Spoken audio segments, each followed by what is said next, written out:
Some of the most brilliant inventions in history were erased not by accident, but on purpose. We are about to uncover 20 ancient technologies buried by political defeat, exploring how the fall of empires led to the catastrophic loss of knowledge that could have reshaped our world. This is more than a list of forgotten gadgets. It is a cautionary tale about how power has always sought to control innovation. We will journey from the secret of unquenchable Greek fire to architectural marvels that defy modern engineering. By the end, you will see history in a completely new light, understanding that progress is fragile and often held hostage by those in charge. How many times has human ambition deliberately extinguished its own brightest sparks? The story of the Library of Alexandria serves as the ultimate cautionary tale. It was far more than a building burning. It was the calculated destruction of a world's memory. Conquering armies understood that to truly dominate a people, you must first erase their past and dismantle their future. This is the brutal logic of knowledge suppression, a political strategy as old as empire itself. Historian James Burke compellingly argues that technological regression is not an accident, it is a deliberate weapon. By burning libraries, scattering scholars, and outlawing certain ideas, a victor can force a defeated culture into dependency. The conquered population, stripped of its own scientific and engineering prowess, has no choice but to adopt the technologies and systems of their new rulers. This solidifies the victor's narrative of superiority for generations. It is a pattern we see etched into history time and again. When a society falls, its infrastructure is not merely replaced, its intellectual class is often targeted, its inventors silenced, and its unique approaches to problem-solving systematically dismantled. This creates a vacuum, a dark age where potential is not just paused but permanently erased. How many revolutions in medicine, energy, or architecture have we missed because a library was torched or a workshop was razed? This haunting question leads us directly to the first of our 20 lost marvels, a technology so potent its secret was guarded with lethal seriousness. That terrifying, unquenchable flame was called Greek fire, and it was the ultimate naval weapon of its age. Imagine being an enemy sailor, watching in horror as a stream of liquid fire arched across the water towards your ship, a fire that water could not put out, that seemed to cling and burn with a supernatural fury. This was not just a weapon, it was psychological warfare made manifest. The Byzantine Empire guarded the formula for Greek fire with a secrecy that rivals modern state secrets. The exact ingredients and the complex pressurized siphons used to project it were known only to a select few, often within a single family. Historians have pieced together likely components, suggesting a volatile mixture of crude petroleum, quicklime which ignites on contact with water, and perhaps other secret chemicals like pine resin or saltpeter. But the precise recipe, the one that created a fire that burned on water, remains one of history's great unsolved puzzles. The collapse of the Byzantine Empire, culminating in the fall of Constantinople in 1453, was the final act in this technological tragedy. In the chaos of the Ottoman conquest, the specialists who knew the formula were likely killed or scattered. The workshops containing the specialized siphons were destroyed. A technology that had secured naval dominance for centuries evaporated almost overnight. This is the first and most vivid example of a technology buried by political defeat. Its loss shows us that advanced knowledge is incredibly fragile when it is concentrated in the hands of a ruling power. The secret of Greek fire did not fade away. It was extinguished, leaving us to wonder what other defensive marvels were lost when their patron empires fell. While Greek fire represents a weapon lost to conquest, the fall of empires also buried technologies of profound peace and stability.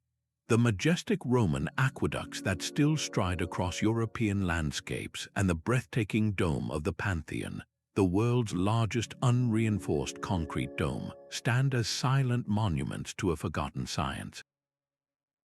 These structures have endured for 2,000 years, not by chance, but because of a revolutionary concrete formula that modern engineers are still struggling to fully replicate. Unlike modern concrete, which begins to crack and weaken after a few decades, Roman concrete possessed a seemingly magical property. It grew stronger over centuries, especially when exposed to water. The secret lay in a specific mixture of lime, volcanic ash, and seawater. This combination triggered a long-term chemical reaction where minerals slowly crystallized within the concrete, filling any tiny cracks that formed and actually reinforcing the structure from within. It was a self-healing material, a concept that feels incredibly advanced even today. So how could such a fundamental and superior building technology simply vanish from human knowledge? The answer lies not in a single cataclysm, but in a slow political unraveling. The highly specialized knowledge of concrete mixing was not held in a public library. It was passed down through generations within specific architectural guilds and depended on vast, organized trade networks to supply the unique volcanic ash from places like Pozzuoli.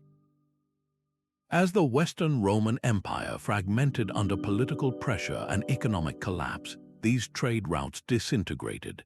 The centralized authority that commissioned massive infrastructure projects vanished, and the guilds of master builders, with their precise recipes and techniques, slowly faded into obscurity. The knowledge was not stolen or burned in a single attack. It was starved, scattered, and forgotten. The consequence was a technological regression that set back architectural engineering for centuries. The grand, enduring structures of the Roman era gave way to the more modest buildings of the Middle Ages, not for a lack of skill, but for the loss of a foundational material science. The recent rediscovery of the principles behind Roman concrete's self-healing ability is a stunning reminder of what was lost. It forces us to confront a difficult truth that political stability is the bedrock upon which technological progress is built, and when that foundation crumbles, even the most resilient inventions can be buried for a millennium. Yet the loss of Roman concrete pales in comparison to a discovery that rewrites our entire understanding of ancient scientific capability.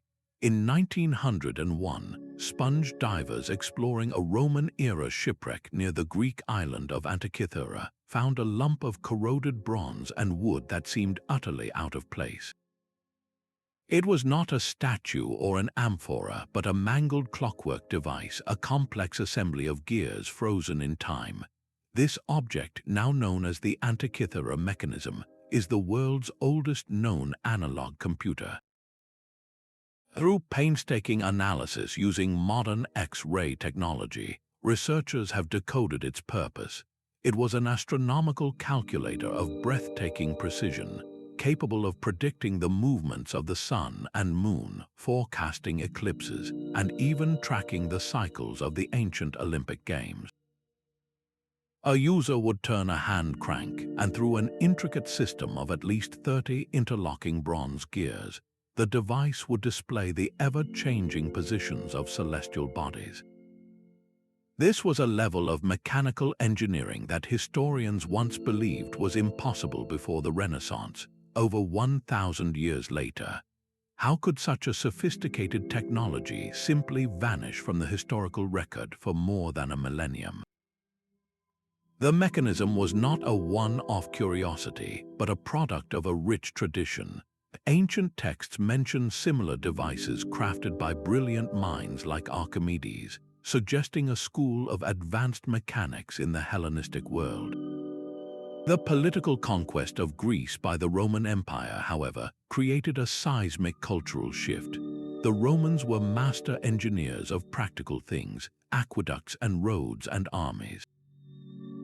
They admired Greek learning but often prized it as a luxury for the elite, not as a foundation for further technological development. The complex knowledge required to build and understand such intricate mechanisms was likely concentrated in a small group of scholars and artisans. As the Roman world absorbed Greece, the economic and intellectual priorities changed. Funding and interest in such complex scientific instruments waned, and the specialized knowledge, passed down through a fragile chain of masters and apprentices, was eventually broken. The Antikythera Mechanism is not just a single lost device. It is a ghost, a surviving echo of an entire branch of science that was allowed to wither and die. Its existence forces a haunting question. If this technological lineage had continued unbroken, how much sooner would humanity have grasped the mechanics of the universe? The loss was not merely an accident of time. It was a casualty of a political system that failed to recognize the value of pure, intricate science. That legendary blade, capable of cutting a floating silk scarf, was forged from a material that seems to defy physics, Damascus steel. Its strength was matched only by its beauty, a surface etched with flowing, watery patterns that told of a deeply complex internal structure. This was not merely superior blacksmithing, it was a pinnacle of ancient metallurgical science. The secret began not in Damascus, but with Wootz steel ingots forged in South India, using a unique method of superheating iron with carbon inside sealed clay crucibles. These prized ingots were then traded across the world, reaching Middle Eastern masters who possessed the final, crucial knowledge. Through a meticulously controlled process of heating, hammering, and most importantly, a very specific slow cooling cycle, they transformed the raw material. This process caused the formation of carbon nanotubes and nanowires within the steel, structures so advanced that we only confirmed their presence with modern electron microscopes. These microscopic formations gave Damascus steel its legendary sharpness, flexibility, and resilience.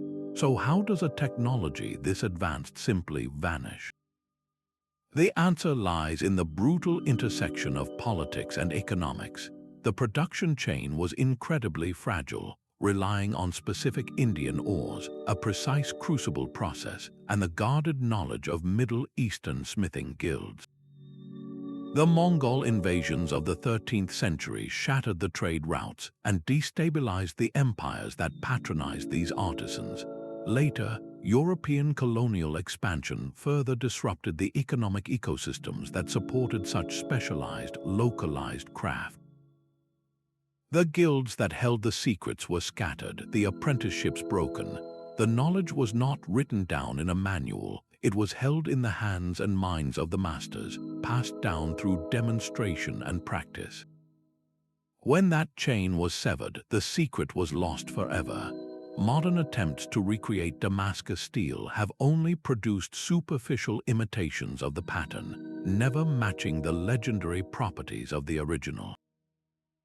The loss is a stark reminder that the most advanced technologies are not always held in grand libraries, but can reside in the quiet, practiced skill of artisans, a resource infinitely more vulnerable to the tides of history. The marvel of Zhang Heng's seismoscope stands as a testament to an entirely different kind of lost technology, one designed not for war but for public welfare. In the year 132, within the Han Dynasty court, a stunning bronze artifact captivated all who saw it. 8 dragons snaked down its sides, each holding a bronze ball in its mouth, poised above 8 corresponding bronze toads with wide, waiting mouths. When the earth trembled far away, a mechanism hidden inside would trigger one dragon to release its ball, clattering into the toad below to announce the precise direction of the quake. This was not magic, but sophisticated mechanical genius, likely using a carefully balanced inverted pendulum that would swing with the slightest tremor, tripping a lever system to activate only the correct dragon. The true internal design, however, was lost to time, leaving modern engineers to speculate. The device's disappearance is a story of political entropy.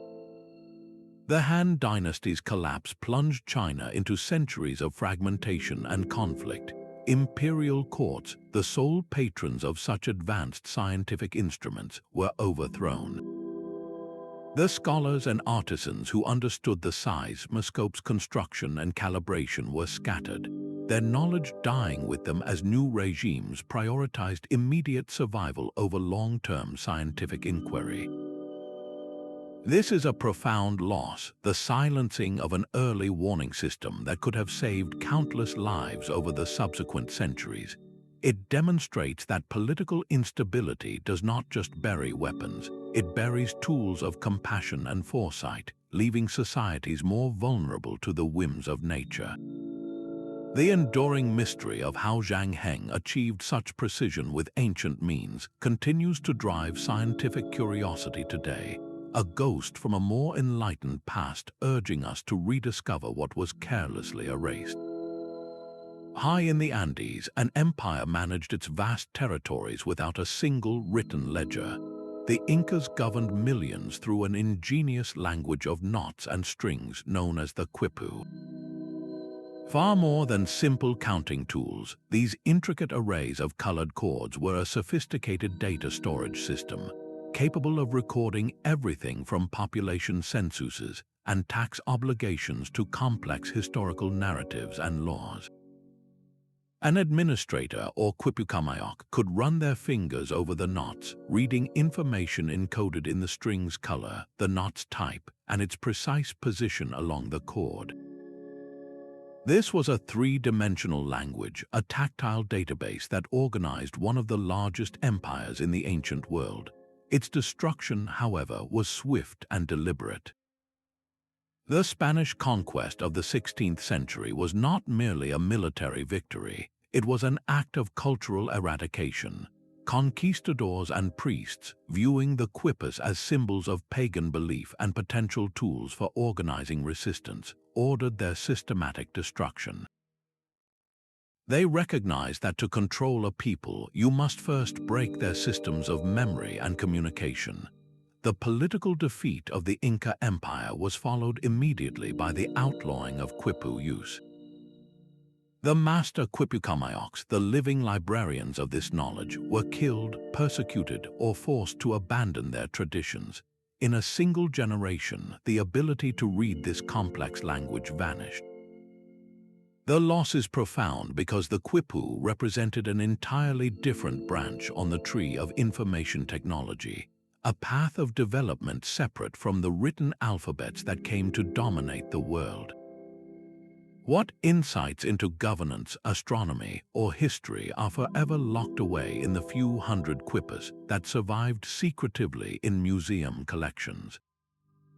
Modern scholars, using advanced computing and statistical analysis, are only beginning to crack their code, confirming that the patterns are far too complex to be simple arithmetic.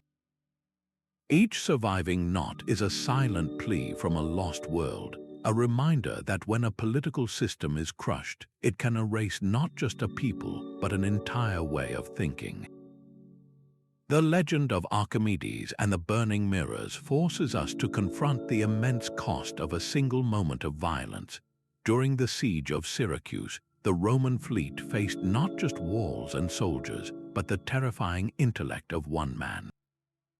Historical accounts describe giant cranes, known as the Claw of Archimedes, reaching out from the city's defenses to seize entire warships, lifting them from the water and dashing them against the rocks. These were machines of a mind operating on a different plane. The story of the solar heat ray, whether entirely factual or partly myth, captures the essence of his genius, an ability to weaponize the very elements themselves. The concept is scientifically sound. A parabolic array of polished bronze shields could indeed concentrate sunlight to an intensity capable of igniting wood. The real tragedy is not whether it worked once, but that the knowledge behind it died with its creator. When a Roman soldier finally breached the city, he encountered an elderly Archimedes engrossed in a geometric diagram drawn in the sand. The story goes that Archimedes, without looking up, uttered his famous last words, "Do not disturb my circles." The soldier, ignorant of the man he faced, killed him on the spot. In that single, senseless act, the Roman conquest of Syracuse did more than claim a city. It severed a brilliant technological lineage. The Romans were practical conquerors. They admired Greek ingenuity, but primarily as spoils of war, not as a foundation for their own engineering. The complex principles of leverage, pulleys, and energy concentration that Archimedes mastered were not systematically studied or advanced by his conquerors. His inventions were seen as spectacular one-offs, not as a new branch of science to be developed. This loss echoes through the centuries. The potential for concentrated solar energy, hinted at in that ancient legend, remained a mere curiosity until the modern era. How different might the history of energy have been if Archimedes' work had been preserved, studied, and built upon? His death is the ultimate symbol of how political victory can so carelessly extinguish a light that could have illuminated the path to a different future. Deep beneath the sun-scorched deserts of ancient Persia lay a hidden river of life, a silent, gravity-fed miracle known as the Qanat. This was not a simple well, but a breathtaking network of underground tunnels, sometimes stretching for miles, that tapped into water trapped deep within mountain foothills. Master surveyors would first locate an aquifer, then begin the painstaking work of digging a gently sloping access shaft straight down to the water table. From there, a team of specialized laborers would tunnel horizontally, just enough to maintain a steady downhill flow, constructing vertical air shafts at regular intervals. The result was a self-regulating water system that delivered a constant, cool stream to the surface without a single pump, powered only by the unerring pull of gravity. For over 2,000 years, these subterranean arteries turned barren lands into lush oases, supporting vast agricultural communities and enabling the growth of mighty empires in some of the world's most inhospitable climates. The true marvel of the Qanat was its sustainability. It prevented evaporation in the fierce desert heat and recharged the aquifers it drew from, a perfect equilibrium between human need and environmental limits. But this equilibrium was profoundly fragile, depending entirely on a delicate social and political contract. Maintaining a Qanat required a stable, centralized authority to organize the labor and a deeply cooperative community to share the water fairly and fund the constant, dangerous work of clearing silt from the tunnels. The system's greatest strength, its communal nature, became its fatal weakness when political storms arrived. The Mongol invasions of the 13th century were a cataclysm that specifically targeted such intricate systems of civilization. As cities were razed and populations slaughtered or dispersed, the specialized knowledge of the Mukanis, the Qanat diggers, was lost. The tunnels, without their dedicated caretakers, slowly filled with sand and collapsed. In the chaos that followed, the centralized governments that had overseen the networks were gone, and the collective will to undertake such massive public works evaporated. The consequence was not merely inconvenience, it was the literal death of the land. Without the Qanats, fields that had bloomed for centuries returned to desert, and thriving settlements were abandoned to the dunes.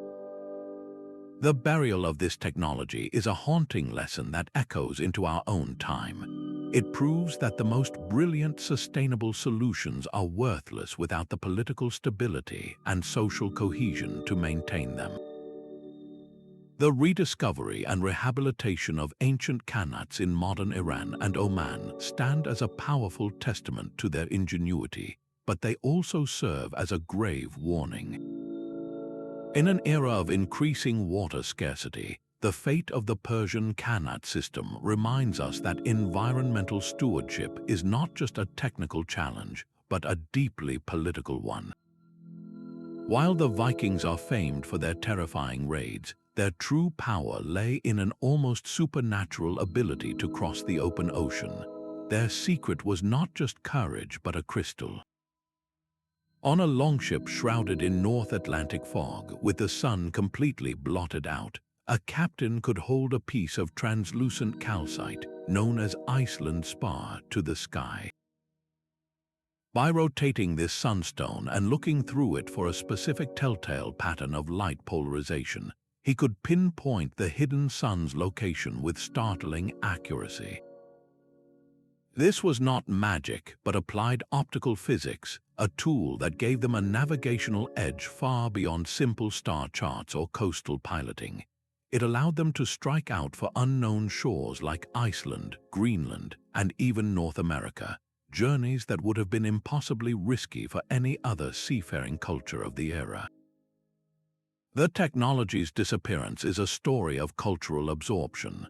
The Viking Age did not end with a single defeat, but faded as political power in Scandinavia centralized into kingdoms more focused on land than sea. Simultaneously, a cooling climate, the Little Ice Age, made northern sea routes more perilous and the old settlements in Greenland unsustainable. As Norse societies were gradually integrated into the political and economic fabric of medieval Europe, their unique maritime traditions eroded. The magnetic compass, arriving from the south, became the dominant tool for navigation. It was simpler, more widely accessible, and did not require the generations of specialized knowledge needed to master the sunstone. The old ways, the intimate understanding of light and weather, were simply no longer taught. The sunstone faded from practical use into the realm of saga and myth, dismissed by later historians as mere legend. It was only in the late 20th century that scientists, testing the unique light polarizing properties of calcite crystals, confirmed the Viking sunstone was not only possible, but remarkably effective. This loss forces us to reconsider the very nature of exploration. A technology does not vanish simply because something better comes along. It vanishes when the culture that birthed it, the specific need that drove its invention, is itself absorbed or transformed. The Vikings did not lose the sunstone, the world lost the Vikings, and with them, a unique branch of human ingenuity tailored to conquering the sea's greatest challenges. The quiet hum of a thriving city is not just the sound of people, but of water flowing where it should and waste disappearing from sight. On the island of Crete, over 3,500 years ago, the Minoan civilization achieved a mastery of urban sanitation that would not be seen again in Europe for more than a millennium. Within the sprawling, multi-story palace of Knossos, archaeologists have uncovered a network of precision-crafted terracotta pipes, designed with a tapered shape to create pressure and prevent sediment buildup, ensuring a steady flow of fresh water. This was paired with a sophisticated drainage system that efficiently carried wastewater away from living quarters, complete with stone settling tanks to filter out solids. For the Minoans, this was not a luxury. It was a fundamental pillar of a complex, densely populated urban society, a direct contributor to public health and civic stability. Their civilization was a marvel of the Bronze Age, but its light was extinguished with shocking speed. The precise cause remains one of history's great debates, a catastrophic one-two punch. A colossal volcanic eruption on the nearby island of Thera, modern Santorini, likely triggered tsunamis and blanketed Crete in ash, crippling agriculture and trade. In this weakened state, the Minoans fell vulnerable to invasion by the militaristic Mycenaeans from the Greek mainland. This was not a simple changing of the guard, it was a profound cultural and political takeover. The Mycenaean conquerors were warriors and traders, their priorities focused on fortifications and accumulating wealth, not on maintaining the intricate public works of a society they had defeated. The knowledge of the master hydraulic engineers who designed these systems was lost, their guilds scattered. The sophisticated plumbing at Knossos and other Minoan centers fell into disrepair, the pipes clogged with earth, the drains collapsed. The consequence was a dramatic regression in urban living standards. For centuries, European cities would struggle with the very problems the Minoans had so elegantly solved, with waste contaminating water supplies and leading to cycles of disease. The burial of this technology is a stark lesson in the fragility of civilization itself. It demonstrates that the most advanced military might is worthless if a society cannot provide clean water for its people.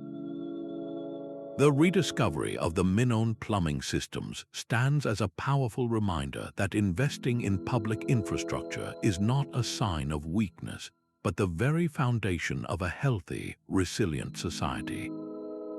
Standing in a Delhi courtyard, the iron pillar defies every expectation of time. For over 1,600 years, it has endured monsoons, scorching heat, and polluted air without showing a single sign of rust.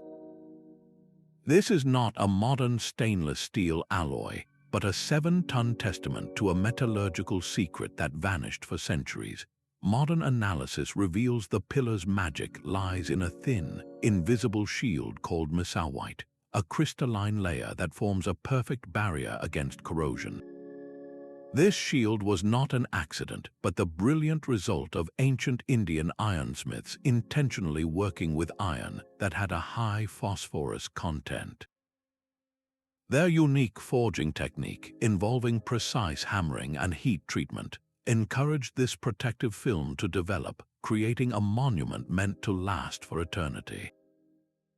The knowledge required for such a feat was not held in a single book, but within the guarded traditions of specialized guilds, passed meticulously from master to apprentice.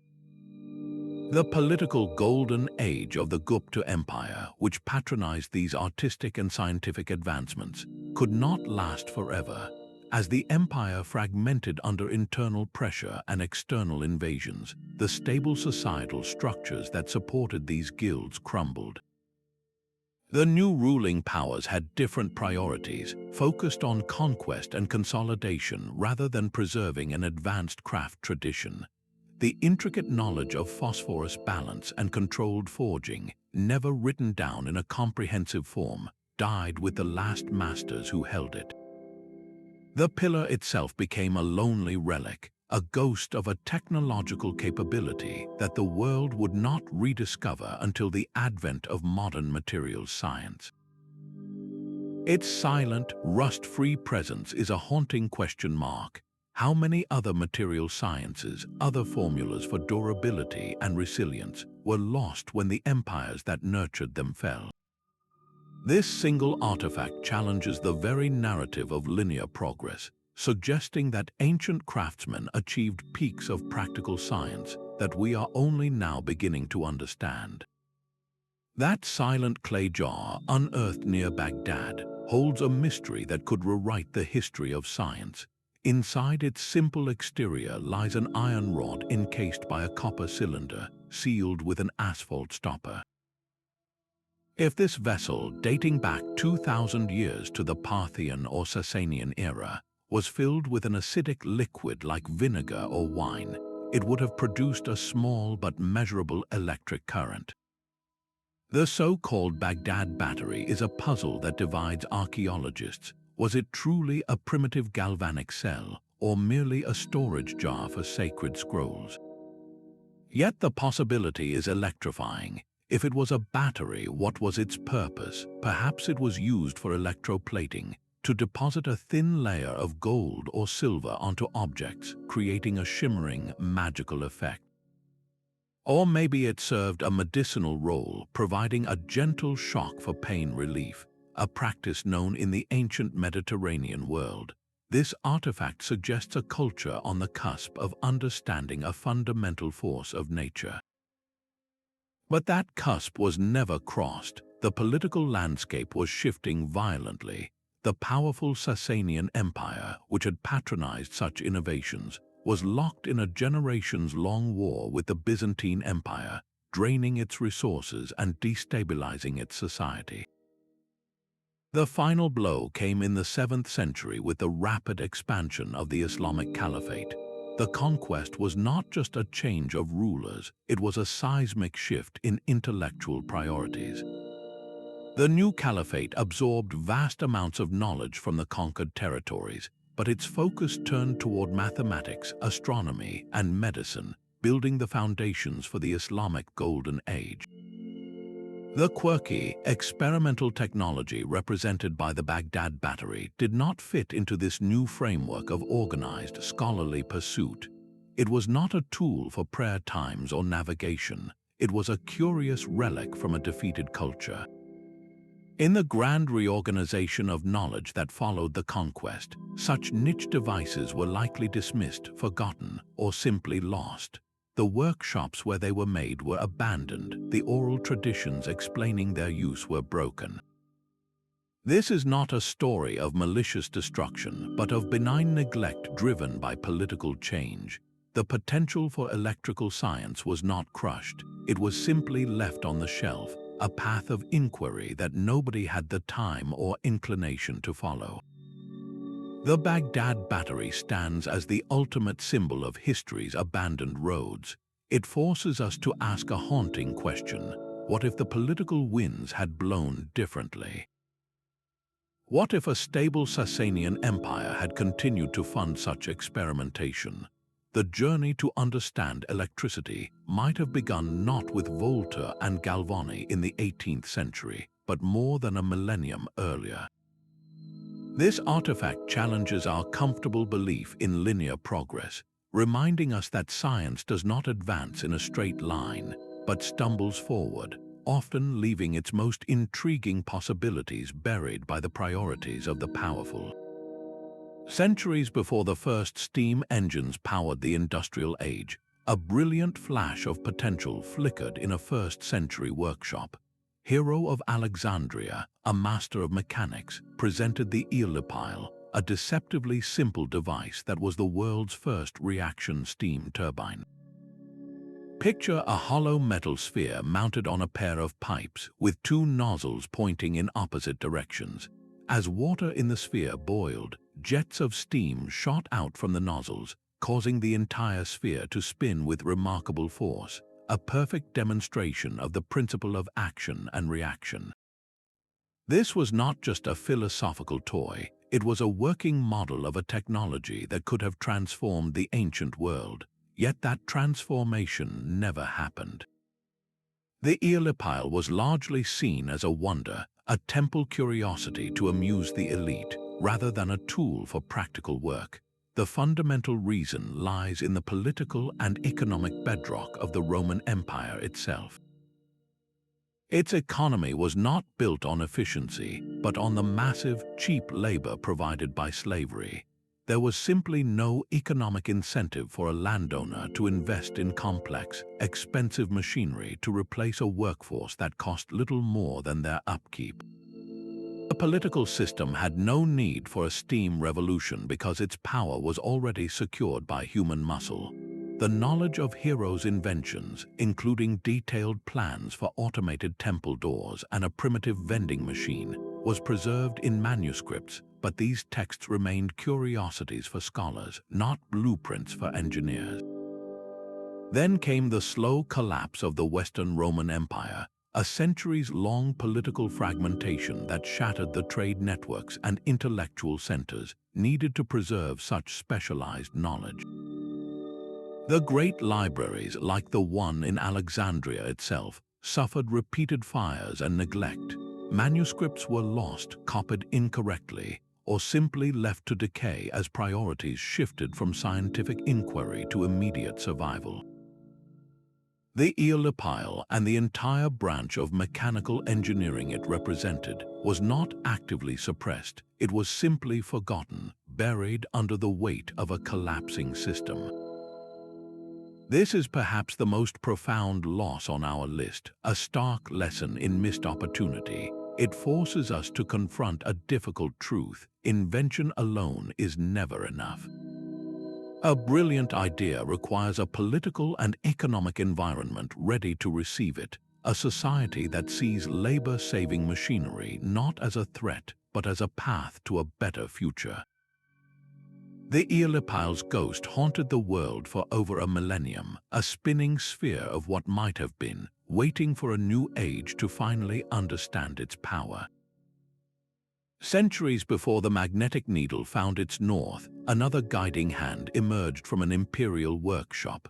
The South-Pointing Chariot was a mechanical oracle, a complex wooden carriage topped with a small figure whose outstretched arm remained locked toward the south no matter how the chariot turned.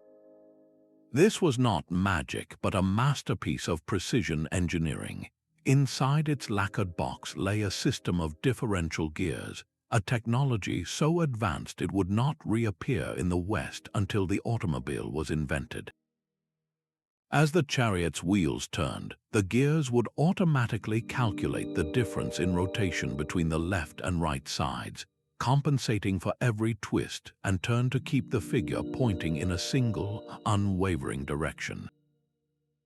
It was a mechanical computer for navigation, a land-based equivalent to the Viking Sunstone, ensuring that an imperial procession or military convoy could never lose its way. For generations, these chariots were prized possessions of Chinese emperors, symbols of both technological prowess and celestial mandate. Their survival, however, depended on a fragile ecosystem of knowledge. The artisans who built them were not mere carpenters. They were master gear makers who understood mathematics and mechanics at a level that bordered on artistry. This specialized craft was passed down within closed guilds, a chain of knowledge as intricate as the gears themselves. The chariot's downfall came not from a single invasion, but from the cyclical collapse that marked the end of great Chinese dynasties. During times of peace and stability, like the Han and Jin periods, the guilds thrived under imperial patronage. But when dynasties fell, plunging the empire into centuries of fragmentation and civil war, that patronage vanished. The workshops were destroyed, the guilds scattered to the winds, and the master artisans were forced to turn their skills to mere survival. In the ensuing chaos, the precise ratios and intricate assembly techniques were forgotten. Later dynasties, upon reading ancient texts describing the marvelous chariot, attempted to recreate it. But without the living knowledge of the craftsmen, their versions were often crude imitations, ceremonial props that barely functioned. The true engineering soul of the device had been lost. This is the tragedy of the orphan technology. The South-Pointing Chariot did not become obsolete because a better tool came along. It was abandoned because the political order that nurtured its creators was shattered. The knowledge required to build it was not stored in a library, but in the practiced hands and sharp minds of a specialized class of people.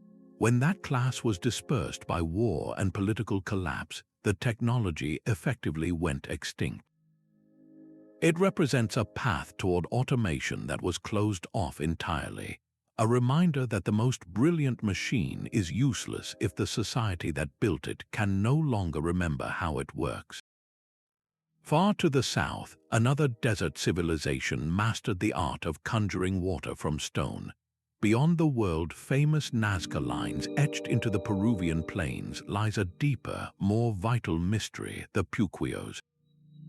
These are not simple wells, but brilliant spiral-shaped stone constructions that descend into the earth, functioning as both access points and ventilation shafts for a vast, hidden network of subterranean aqueducts. The Nazca culture engineered this system to tap into underground water tables, creating a sustainable lifeline in one of the most arid places on Earth. The genius of the puquios was in their design. The spiral funnel caught the wind, forcing air down into the tunnels and maintaining a consistent pressure that pushed the water through the gravel-filled channels for miles, delivering it to agricultural fields and settlements without any need for pumps. This was a profound understanding of desert hydrology and geology, a technology born of absolute necessity. Yet this lifeline was severed not by drought but by political upheaval. The decline of the Nazca culture, absorbed by the expanding Wari Empire, disrupted the delicate social fabric that maintained the Puquayos. These were not structures you built once and forgot. They required constant communal upkeep, a shared understanding passed down through generations to clear silt and repair tunnels. When the Wari and later the Inca imposed new political and economic systems, the specialized knowledge of the Puquio masters became obsolete. The communities that had meticulously cared for the system were dispersed or their labor redirected. The channels, without their dedicated caretakers, slowly filled with sand and were reclaimed by the desert.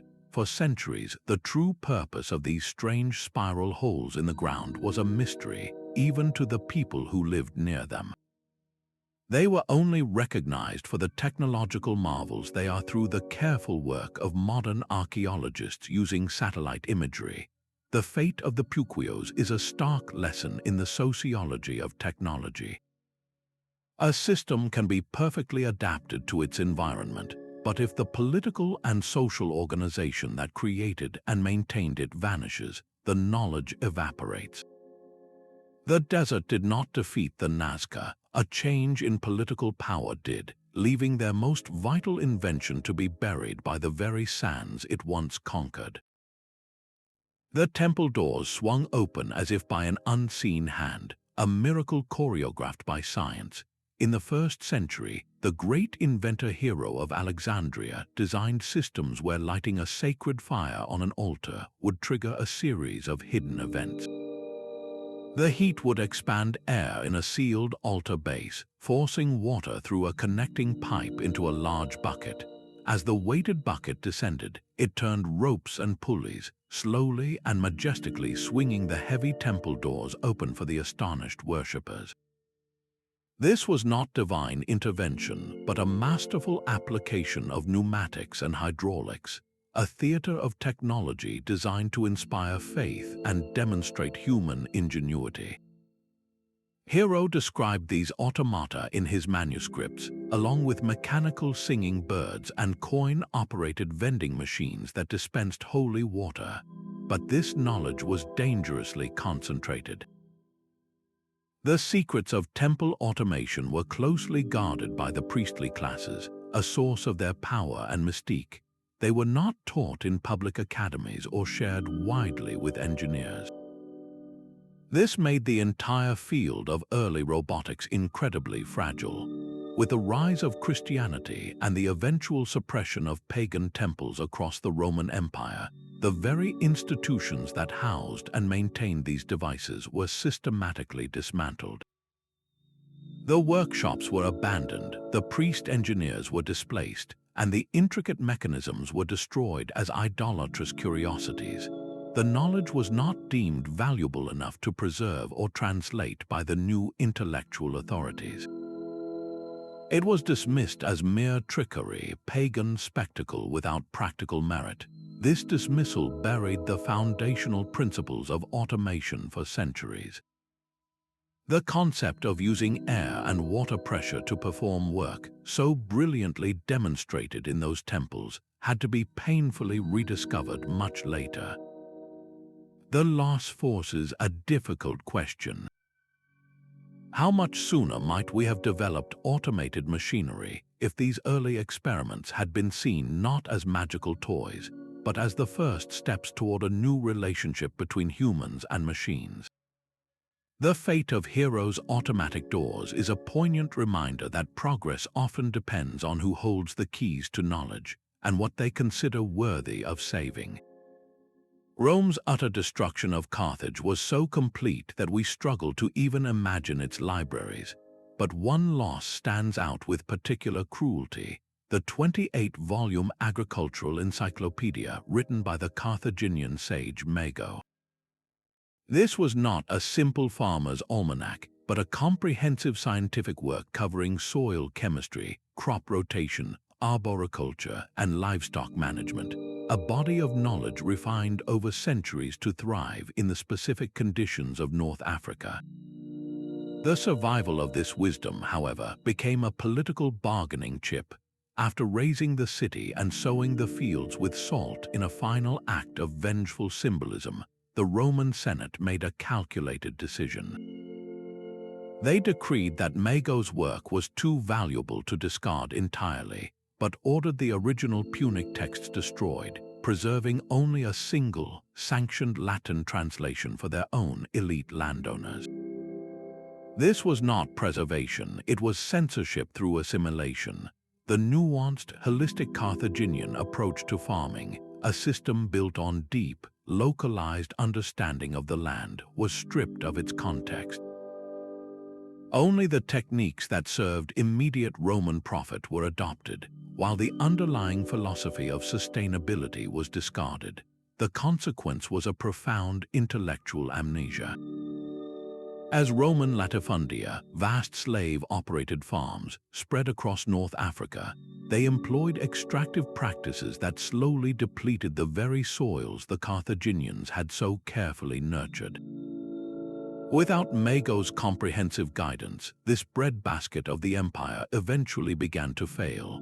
The loss is a haunting lesson in the connection between cultural genocide and ecological knowledge. By erasing a people, the Romans also erased their hard-won understanding of how to live in balance with a specific environment. What later societies dismissed as the natural barrenness of the land was, in fact, the direct result of a wisdom deliberately buried. The ghost of Mago's library reminds us that sustainable agriculture is not just a set of techniques, it is a cultural heritage. And when that heritage is extinguished by political hatred, the land itself can pay the price for centuries. The ruins of Mohenjo-Daro and Harappa hold silent evidence of a medical revolution that never was. Archaeologists have uncovered sets of bronze and copper tools so refined they would not look out of place in a modern surgical kit. There were scalpels with razor-sharp edges, delicate probes for examination, and specialized forceps for precise manipulation. These were not crude implements for ritual, but the working instruments of a society that practiced advanced medicine as early as 2,600 years before the Common Era. This level of surgical sophistication implies a deep understanding of anatomy, infection control, and procedural aftercare, a complex medical system supporting one of the world's first major urban civilizations. But this system was built on a fragile foundation, the remarkable organization of the Indus Valley itself. Its cities were planned with a grid-like precision, with standardized weights, measures, and, crucially, sophisticated water and drainage systems that supported public health. The knowledge of surgery was not held by lone healers, but was part of this integrated, centralized structure. Then, around 1900 BCE, this civilization entered a profound and mysterious decline. A shifting climate, with monsoon patterns failing and rivers drying up, likely strained their agricultural base. This environmental stress was compounded by the arrival of new populations, possibly the nomadic Aryans mentioned in later texts. The result was not a swift conquest, but a slow fragmentation. The great cities were gradually abandoned, their populations dispersing into smaller, isolated villages. With this dispersal, the intricate web of knowledge shattered. The centralized workshops that produced the standardized surgical tools ceased to function. The guilds of medical practitioners, who likely trained through a formal apprenticeship system, lost their urban centers and their collective repository of knowledge. Unlike in Egypt or Mesopotamia, where a continuous cultural thread passed medical learning down through the ages, the Indus Valley's advanced practices were severed completely. The consequence was a catastrophic reset for medicine in the region. Centuries would pass before the surgeons of ancient India, working from a completely different philosophical and cultural base, would have to independently rediscover the principles of their lost predecessors. How many lives were lost in the interim to infections or injuries that the Indus Valley doctors might have treated? This loss demonstrates with chilling clarity that medical science is not a self-sustaining force. It is a collective human endeavor, utterly dependent on the stability of the society that nurtures it. When that society collapses, the scalpel can be buried as deeply as the sword. That surgical precision of the Indus Valley reveals a terrifying truth, that medicine itself can be a casualty of political collapse, but the loss of a civilization can also bury something far more playful, yet equally revolutionary. The Olmecs, the mother culture of ancient Mesoamerica, mastered a form of chemistry that would not be seen again for thousands of years. They were the first to vulcanize rubber. Long before Charles Goodyear famously dropped his mixture on a hot stove, Olmec artisans were harvesting latex from rubber trees and blending it with the sap of the morning glory vine. This was not a simple recipe, it was a sophisticated chemical process. The juice of the morning glory contains sulfur-like compounds that, when heated with the latex, create strong molecular cross-links. The result was a durable, bouncy rubber, resistant to temperature changes and wear. They used this advanced material to create solid rubber balls, some the size of a human head, for the intense and often deadly ceremonial ball game that was central to their society. These balls were engineering marvels, possessing a bounce and resilience that would have seemed magical to anyone who encountered them. The Olmec decline, however, created a dangerous knowledge gap. While later cultures like the Maya and the Aztecs enthusiastically adopted the ball game, building vast stone courts across their empires, it is unclear if they ever fully replicated the original, most advanced Olmec vulcanization formula. The knowledge was likely held by specific guilds or families within Olmec society, and as their political influence waned, that specialized information may have become diluted or simplified. The final decisive blow was the Spanish conquest. The conquistadors were horrified by the indigenous ball game, seeing its deep spiritual significance as a pagan ritual. They systematically suppressed it, banning the game and destroying the rubber balls as objects of idolatry. In doing so, they did not just outlaw a sport, they extinguished an entire industry and the chemical science that supported it. The workshops were abandoned, the artisans' knowledge was lost, and the secret of creating durable, high-performance rubber vanished from memory. The world had to wait until the 19th century for a chance rediscovery to restart a technological journey the Olmecs had already completed. This loss is a stark reminder that innovation is not always about weapons or architecture. Sometimes it is tied to the games we play and the rituals that define a culture. When that culture is politically suppressed, even the most resilient material can be forgotten, leaving the world poorer for its absence.